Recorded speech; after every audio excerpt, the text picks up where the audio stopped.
Ouf! Quelle journée! Deux de suite de baisse importante sur le Dow Jones.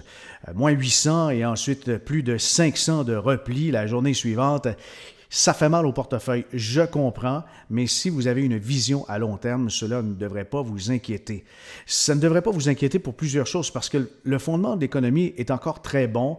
On a des profits, on a des bénéfices importants. Le taux de chômage est vraiment à son plus bas. Et historiquement, aux États-Unis, depuis plus de 40 ans, il est très faible aussi au Canada. On voit qu'il y a un peu d'augmentation de taux d'intérêt, mais ils sont quand même très raisonnables. Ça fait dire à plusieurs que c'est une correction qu'on va peut-être vivre, donc plus de 10% de repli sur certains indices, mais qui sera renfloué après avec finalement le retour des chasseurs d'aubaine. Mais regardons de plus près l'histoire. Qu'est-ce qu'elle nous enseigne? Depuis les années 80, on a vu des journées terribles sur les marchés, des journées où, par exemple, ça a corrigé de 2-3% et pendant une semaine, pendant un trimestre, on s'est retrouvé où l'année, finalement, n'avait pas vraiment fière allure, des moins 17, moins 15, moins 9, mais l'année, comment elle va se terminer, ça, c'est autre chose.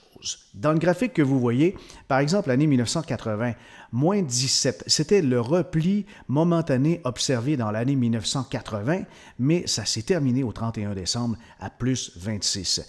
L'année 2009, beaucoup plus récente, mais certains ont effacé de leur mémoire cette année difficile.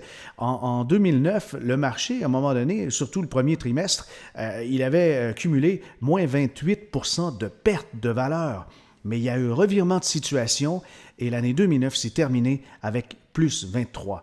Mais les absents ont eu tort. Ils ont eu tort de se retirer, surtout s'ils avaient une vision à long terme. On dit acheter bas, vendre haut, mais dans ce cas-ci, les gens ont perdu leur repère et ont tout simplement cédé à des émotions un peu trop vives. Nous sommes en fin de cycle économique et vous vous demandez peut-être qu'est-ce qu'on doit faire à ce moment-là.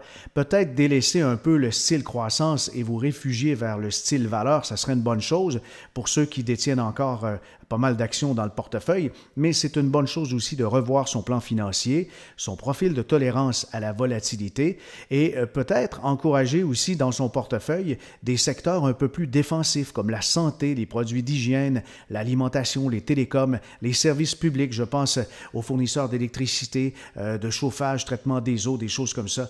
Mais de grâce, soyez bien diversifiés. La diversification va diminuer les risques et finalement, soyez patients. Vos émotions ne doivent pas interférer dans vos choix et dans votre planification financière. Soyez donc plus stratégique qu'émotif.